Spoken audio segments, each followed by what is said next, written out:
പൂരനക്ഷത്രക്കാർ ചിങ്ങിക്കൂറുകാർ തന്നെയാണ്. അവരെ സംബന്ധിച്ചും അഷ്ടമത്തിലേക്കാണ് ശനീശ്വരൻ മാറുന്നത്. ശനീശ്വരൻ അഷ്ടമത്തിൽ വരികയും വ്യാഴം 11 വന്നു, രാഹു ആണെങ്കിൽ 7-ാം ഭാവത്തിൽ, ഇപ്പം ലഗ്നത്തിൽ തന്നെ കേതുവും വന്നു.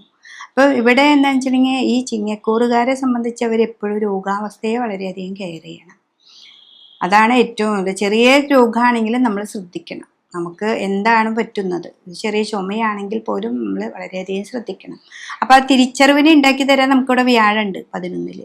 അപ്പം എന്താണെന്ന് മനസ്സിലാക്കാനും അത് പെട്ടെന്ന് മാറ്റാനും വ്യാഴം സർവ്വ ഈശ്വരകാരകത്വം. ആ ബുധൻ്റെ ക്ഷേത്രത്തിൽ തന്നെ വ്യാഴം വന്ന് നിൽക്കുന്നുണ്ട്. അപ്പോൾ വിഷ്ണു ക്ഷേത്രത്തിൽ പോവാം, പറ്റത്തക്ക വഴിപാടുകൾ ചെയ്യാം. പിന്നെ ഈ കുട്ടികൾ ഇപ്പോൾ വിദേശത്തൊക്കെ പോയി ഇരിക്കുന്നുള്ള കുട്ടികളും പഠിക്കാൻ പോയ കുട്ടികളൊക്കെ ആണെങ്കിലും അവരുടെ വീട്ടുകാരായാലും ഈ കുട്ടികൾക്ക് വേണ്ടിയിട്ട് വിഷ്ണുവിനെ ഭജിക്കുക. വിഷ്ണു ക്ഷേത്രത്തിൽ നന്നായി പോവുക. അതേപോലെ ശിവൻ്റെ അമ്പലത്തിൽ പോയിട്ട് വില്ലുവാർച്ചന എന്ന് പറഞ്ഞിട്ടുണ്ടെങ്കിൽ കൂവളത്തിൻ്റെ ഇല കൊണ്ട് അർച്ചന കൊടുക്കുക.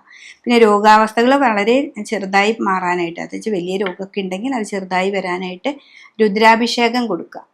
രുദ്രാഭിഷേകം ഏറ്റവും നല്ലൊരു വഴിപാടാണ്. അപ്പോൾ അതൊക്കെ ചെയ്തു കഴിഞ്ഞാൽ പൂരനക്ഷത്രക്കാർക്കും ഏറ്റവും നല്ലതാണ് വരുന്നത്. അപ്പോൾ വളരെ ശ്രദ്ധയോടുകൂടി മുന്നോട്ട് പോകണം ഈ ചിങ്ങക്കൂറുകാരെ സംബന്ധിച്ച്.